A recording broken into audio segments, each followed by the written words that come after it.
ধৈর্য বড় দামি একটা সম্পদ। ধৈর্যের পাহাড় পৃথিবীতে স্থাপন করে গেছেন। ও পর্দার আড়ালের আম্মা জানেরা, ইতিহাস ভালো করে পড়ো।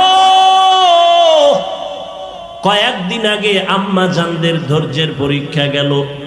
কোরবানি করেছো, মা হাজেরা আলাইহা সালামের ইতিহাস তোমার সামনে চলে আসছে। ইসমাইল নবীর মা কেমনে সন্তানটারে বাবার কাছে ছুরির নিচে দিয়া দিল। দুনিয়াতে 80 বছরের পরে বাবা ইব্রাহিম একটা সন্তান পাইছেন, ইসমাইল। আদরের বিবি হাজেরা আলাইহা সালাম বাচ্চা পাইয়া বাবাই খুশি। আল্লাহর অর্ডার হয়ে গেছে, এখন আর কাছে রাখা যাবে না। মক্কার কিনারায় জঙ্গল পাহাড়, ওখানে বিবি হাজেরাকে আর ইসমাইল শিশুটারে রাইখা নবী ইব্রাহিম বিদায়। আম্মা জান হাজেরা কয়, ও পয়গম্বর, আপনি যেখানে রেখে যান আপনি কই যান? কয়, আমি বাড়ি চলে যাই। কয়, বিষয়টা কি? এখানে মানুষ নাই, সূর্যের আলো নাই, কিচ্ছু নাই, খাওন দাওন নাই, আমি মহিলা মানুষ, এই শিশু বাচ্চা নিয়ে কেমনে থাকবো? এবার ইব্রাহিম নবী কথা বলে না, চুপ করে দাঁড়ায় আছেন। মা হাজেরা বলে, আরে নবীর স্ত্রী তো, এত বুদ্ধি তো আল্লাহ কিছু দিয়া রাখছেন। কয়, বড় বউ সারা বিশ্ব সুন্দরী, এর সাথে কোনো দ্বন্দ্ব? ইব্রাহিম নবী মাথা নাড়ায় বলে, না। হাজেরা বুঝতে পারছেন এখানে আল্লাহর হুকুম আসছে। এবার আল্লাহর হুকুম হয়েছিনি। এবার ইব্রাহিম নবী জিও বলে না, মাথা দিয়া সম্মত দিলেন, হ্যাঁ। এইবার হাজেরা কয়, আল্লাহ যদি অর্ডার করে থাকেন, আমি হাজেরার কোনো আফসোস নাই, দুঃখ নাই, আপনি চলে যান, দোয়া করবেন আল্লাহ যেন হেফাজত করে। মা হাজেরার ধৈর্য, মা হাজেরাকে আল্লাহ এত ভালোবাসেন, এই ধৈর্যের কারণে কিয়ামত পর্যন্ত, ইসরাফিলের সিংহায় ফুৎকার দেওয়া পর্যন্ত মা হাজেরার স্মৃতি আল্লাহ হাজিদের জন্য ওয়াজিব করে দিছেন। ও হাজি সাবরা, তোমরা মক্কায় গিয়ে যখন হজ করবা, সফা মারওয়ায় আমার হাজেরা দৌড়াইছে 7 বার। তোরা যদি দৌড়টা না দেও, আমি আল্লাহ তোদের কারো হজ কবুল করব না। চিন্তা করেন, বালিশে মাথা লাগাইয়া, এটা কেমন কপাল যে হাজেরার দৌড় কিয়ামত পর্যন্ত আল্লাহ বাধ্য করে দিয়েছেন, হাজিরা দিবি দৌড়, না হয় হজ বাতিল। মাওলার কাছে হাজেরার ধৈর্য পছন্দ হয়ে গেছে। আর তুমি সেই জমজমের পানি পান করতেছো, মা হাজেরার কান্নার ফসল। ইসমাইল দুধ পায় না, খানা পায় না, কাঁদতেছে। মা হাজেরা দৌড়া ইসমাইলের পানি দেওয়ার জন্য, একবার সফা একবার মারোয়া। এবার আল্লাহর পক্ষ থেকে সাহায্য চলে আসলো। কে যেন হাজেরাকে একটা ডাক দিছে কোথার থেকে। হঠাৎ করে খেয়াল করে দেখে আওয়াজটা বাইতুল্লাহর পার্শ্ব থেকে আসছে। কিনারায় গিয়া দেখে অদৃশ্যের আওয়াজ। বলে, হাজেরা ডাকছো কেন? কোনো টেনশন করিও না, জিব্রাইল আইসা একটা পাখার একটা ডানা দিয়া বাড়ি মারছে মাটিতে, পানি ওঠা শুরু হয়ে গেছে। কেউ লেখেন ইসমাইল নবীর বাচ্চা মানুষ যে পা নাড়াইছে কান্নার সময়, পায়ের আঘাতে পানি। তবে বিশুদ্ধ বর্ণনা হলো জিব্রাইলের আঘাতে পানি উঠছে। ওই পানি দেখা আম্মা জান হাজেরা বলছে, জম জম, থাম থাম। পানি থেমে গেল, নিজে পান করলেন, সন্তান ইসমাইলের করাইলেন। সারা দুনিয়ার সব বেঈমান বিজ্ঞানীরা, মুমিন বিজ্ঞানীরা একমত, জমজমের মতো পিওর পানি পৃথিবীর আর কোথাও এমন পিওর নাই। রহমতের নবীকে সাহাবায়ে কেরাম প্রশ্ন করলেন, ও আল্লাহর রাসূল, জমজম পানি কমেও না বাড়েও না, crore crore crore crore million trillion billion ton পানি হাজিরা নিয়ে যায়, এখনো যেখানে আছে আগেও সেই রকম ছিল, কমেও না বাড়েও না। সাহাবায়ে কেরাম বলেন, নবী, এই জমজমের তলা কই? তলা কূপের। নবী বলেন, জমজম কূপের তলা হলো হাউজে কাউসারের সাথে। सूरज ने दिया अपनी शुआओं को ये पैगाम, सूरज ने दिया अपनी शुआओं को ये पैगाम, दुनिया है अजब चीज, को भी सुबह को भी शाम। दुनिया है अजब चीज, को भी सुबह को भी शाम।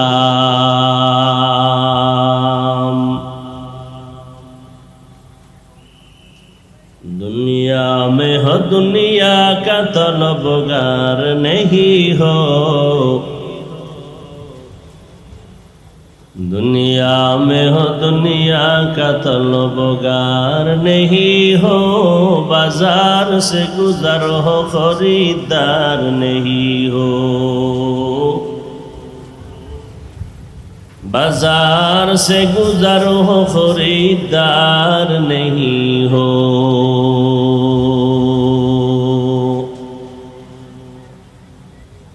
मकबूल है शाद है काबिल तू बहुत है, मकबूल है शाद है काबिल तू बहुत है। ऐना के मानिंदे तू नहीं दिल तू बहुत है, ऐना के मानिंदे तू नहीं दिल तू बहुत है।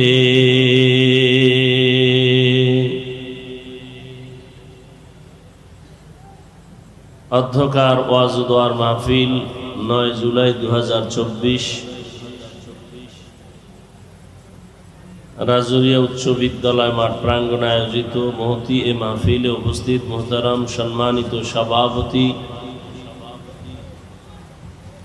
জনাব আলহাজ মোহাম্মদ আব্দুল হামিদ সাহেব,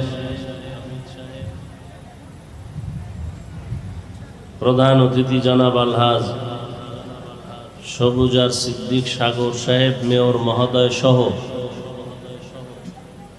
অন্যান্য অতিথিবৃন্দ, হযরত উলামায়ে কেরাম, অত্র অঞ্চলের বিভিন্ন স্থান থেকে আগত আল্লাহ পাকের আশিকিন, জাকিরিন, শাকিরিন, মুহিব্বিন, মুরব্বিয়ান এজাম, কলিজার টুকরা আমার সমবয়সী যুবক বন্ধুগণ, স্নেহের ছোট ভাই, পর্দার আড়ালে মাইকের আওয়াজ শ্রবণরতা সম্মানিতা মা ও বোনেরা, এই তাড়াহুড়া করেন কেন? পাগল হয়ে গেছেন? সবাই মোহাব্বতের সাথে, বৃষ্টি ও আল্লাহর রহমত, আল্লাহ পাক বৃষ্টি যতটুকু প্রয়োজন দিবেন। তবে আজকের এই পরিবেশ, আপনাদের এই কষ্টের ফসল, আল্লাহ পাক আপনাদেরকে দ্বীনের কথা শুনবার মতো, আমাদেরকে বলবার মতো সে পরিবেশ আল্লাহ পাক কবুল করেন, তৈরি করেন। বলেন আমিন। দিল থেকে আল্লাহ সব ক্ষমতার মালিককে, আল্লাহ চাইলে মাহফিল কবুল করলে হবে, না চাইলে হবে। আল্লাহ যেন কবুল করেন, বলেন আমিন।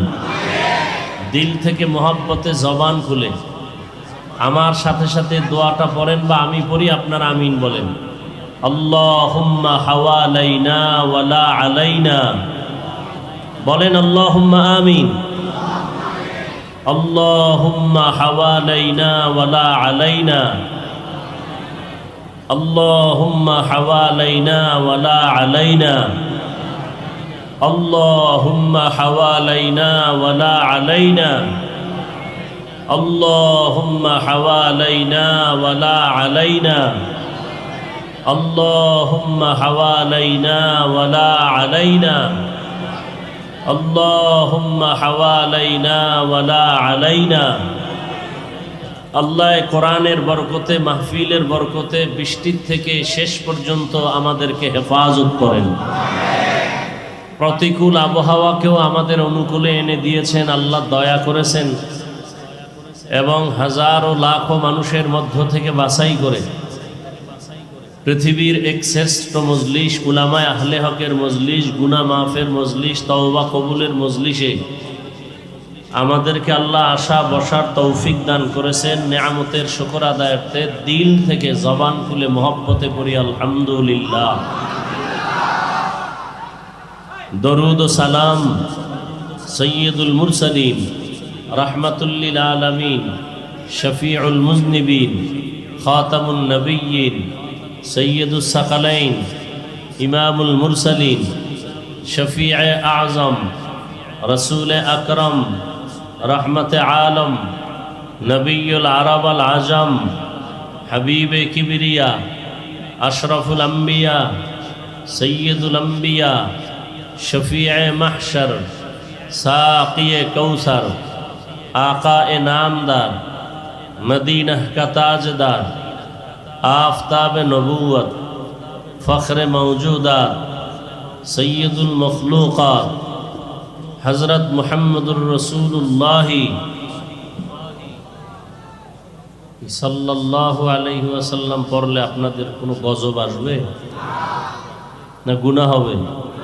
जबान बंद राखलेन केन? सबाई पढ़ेन,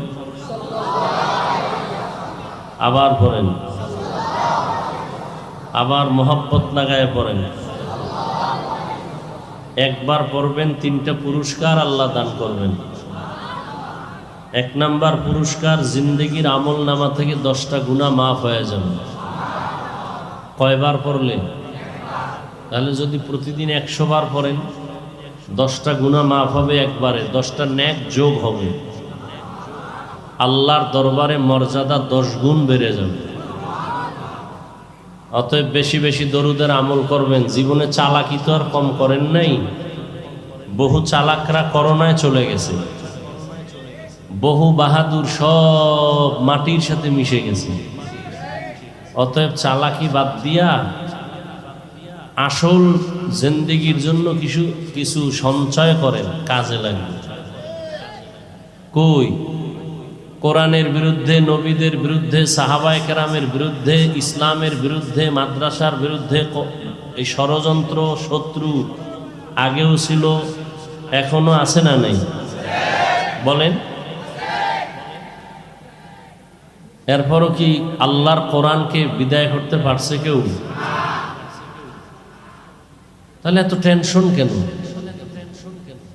আপনি সার্টিফিকেটের জন্য দৌড়াচ্ছেন, না হয় মইরা যাবেন। আমাকে হুজুরদের কোনো সরকারি কোনো সার্টিফিকেট নাই। হাটহাজারীর শাহ আহমদ শফি রহমতুল্লাহ আলাই, আমাদের উলামায়ে কেরামদের মুরব্বী, বর্তমান সরকারের কাছে কওমি মাদ্রাসার সনদের স্বীকৃতি নিছেন। স্বীকৃতি নেওয়ার মানে আমরা ডিসিএসপি হব এই জন্য না। সমাজের মধ্যে কিছু কুলাঙ্গার নাস্তিক মনারা যেন কোনোদিন এই জবান খুলে বলতে না পারে আমরা কোরআন হাদিস পড়ার পরেও আমাদের শিক্ষাগত যোগ্যতা দুর্বল, এ কথা যেন কোনো বেঈমান বলার সুযোগ না পায়। সারা দুনিয়ার ইহুদি খ্রিস্টান সব বিধর্মীরা ইসলামের পক্ষে না বিপক্ষে?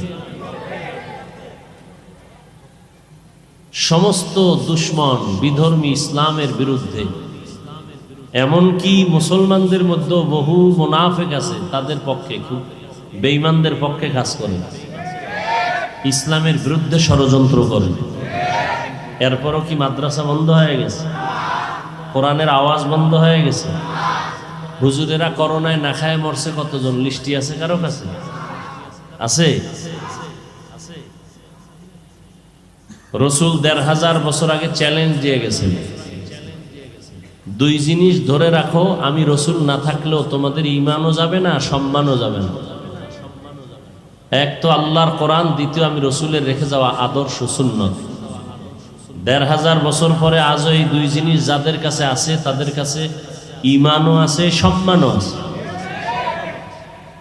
যাদের আয়োজনে আজকের এই প্রোগ্রাম, সময়, পরামর্শ, অর্থ দিয়ে দোয়া করে উপস্থিত হয়ে মাইক, লাইট, প্যান্ডেলের ব্যবস্থাপনার মাধ্যমে সহযোগিতা করেছেন এলাকার যুবক, বৃদ্ধ, ব্যবসায়ী, শ্রমিক, চাকুরিজীবী, বিভিন্ন শ্রেণী পেশার মানুষ, জনপ্রতিনিধি, প্রশাসন, উলামায়ে হযরত, আইম্মায়ে মাসাজিদ, প্রত্যেককেই আল্লাহ পাক খেদমতের বরকতে দুনিয়াতে শান্তি, পরকালে চিরমুক্তির ব্যবস্থা করে দিন।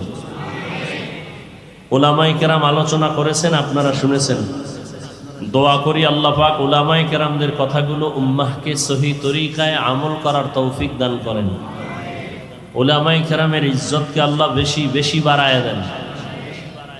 যারা ফেসবুকে এবং মিডিয়ার মাধ্যমে ওলামায়ে কেরামের বিরুদ্ধে লেখে, ষড়যন্ত্র করে, অনর্থক তাদের সম্মান নষ্ট করতে চায়, আল্লাহ ওদের হেদায়াত দান করেন।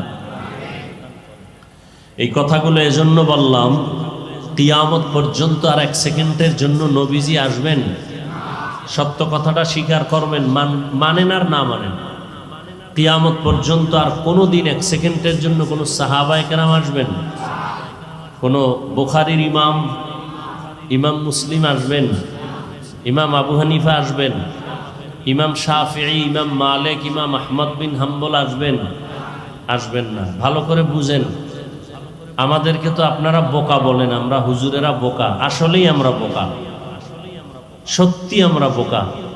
না হয় আপনারা আমাদের যেই পরিমাণ গালি দেন, আমরা আপনাদের হাসি মুখে সালাম দেই। আমরা যদি বুদ্ধিমান হইতাম, কত আগে আপনাদের সাথে ঝগড়া পিটাপিটি লাগতো। আমরা কিচ্ছু বলি না, আমি টুপি মাথায় দিই 24 ঘন্টা, আর আপনি টুপি নাই, গালি দেই না, দেখলে বলি ভাইজান কেমন আছেন। আমি দাড়িওয়ালা, আপনি দাড়ি রাখেন না, বরং দাড়ির বিরুদ্ধে যথেষ্ট পরিমাণ বাজে কথা বলেন, কখনো আপনাকে গালি দেই নাই, বরং দেখলে সালাম দেই। বোকা না হইলে করতাম না, আমরা বোকা।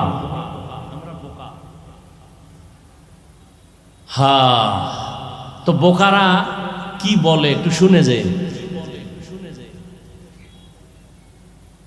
আল্লাহ তো ভালো মন্দ যাচাই করার জন্য জ্ঞান দান করেছেন, একটু জ্ঞান খাটায় কিছু কথা শুনেন, মানেন আর না মানেন, সত্য হলে সমর্থন দিয়েন যে হ্যাঁ এটা সত্য। তাহলে কিয়ামত পর্যন্ত নবী, সাহাবায়ে কেরাম কেউ আসবে? সবাই একমত? কোন ইমাম আসবেন? বড় পীর আব্দুল কাদের জিলানী আসবেন? খাজা মাইনুদ্দিন চিশতি আজমিরি আসবেন না। এবার আসেন, আমরা কি জান্নাত পেতে চাই? দিল থেকে বলেন, সবাই কি জান্নাত চাই? আল্লাহ কবুল করেন। এখন জান্নাত কোন জায়গায় গেলে পাবো, কোন রাস্তায় গেলে পাবো, এই ঠিকানা আছে কোরআন হাদিসে। কোথায়? এই পণ্ডিতেরা খুব খেয়াল করেন, যারা বসে বসে আলেমদের মাফেন, এর মধ্যে কিছু নাই, আপনার মধ্যে কি আছে একটু হিসাব করেন তো। জান্নাতের ঠিকানা আছে কোথায়? কোরআন হাদিসে। বলেন কোথায় আছে? কপাল খারাপ আপনার, আপনি কোরআনের আরবি বুঝেন না, ব্যাখ্যা তো পরের কথা, হাদিসও বুঝেন না।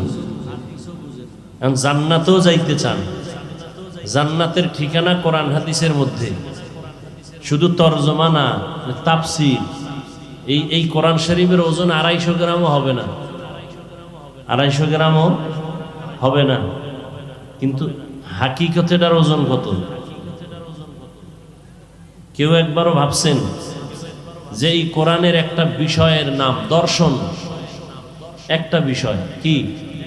কোরআনের একটা বিষয় দর্শন। এই দর্শনের উপরে দার্শনিকগণ যেই পরিমাণ ভলিউম তৈরি করেছে, এগুলো যদি কেউ অধ্যয়ন করে 1000 বছর হায়াত পাইলেও শেষ করতে পারবে। কোরআনের আর একটা বিষয়ের নাম তাফসীর। কোরআনের এই 250 গ্রাম কোরআনের হাদিস, কোটি কোটি হাদিস, সব কোরআনের ব্যাখ্যা। তাফসীর কোরআনের ব্যাখ্যা। কোরআনের আর একটা বিষয় আছে ফিকহ, যেই ফিকহ পড়লে বর্তমানে মুফতি বলে। কোরআনের একটা বিষয় আছে ফাসাহাত, বালাগাত, ইলমে বালাগাত, ইলমে নাহবু, গ্রামার। এখন আপনি কোরআনের তরজমা দূরের কথার ব্যাখ্যার খবর নাই, হাদিসও জানেন না। এখন জান্নাতের ঠিকানা আপনি কেমনে নেবেন? খুব খেয়াল করেন, নবীও আসবেন না, কোন সাহাবায়ে কেরাম আসবেন না, কোন আইম্মায়ে কেরাম আসবেন না, বড় বড় মুত্তাকি আল্লাহওয়ালা, যাদের নাম শুনলে মানুষের দিল কাঁপে, চোখে পানি আসে, আমলের জন্য মন তৈরি হয়, এরাও আর আসবেন না। জান্নাতেও যেতে হবে, ঠিকানা কোরআন হাদিসে, কিন্তু কোরআনও পড়তে পারেন না, হাদিসও পড়তে পারেন না। এখন আপনার উপায় কি? চায়ের দোকানে বইয়া চাপাবাজি করেন না, আমি কোরআন মানি, হাদিস মানি, কোনো ব্যক্তি মানি না, মাযহাব মানি না, আমি কোনো উলিয়া মানি না। অথচ আপনি চাপাবাজি করতেছেন বয়া বয়া। এই মানামানির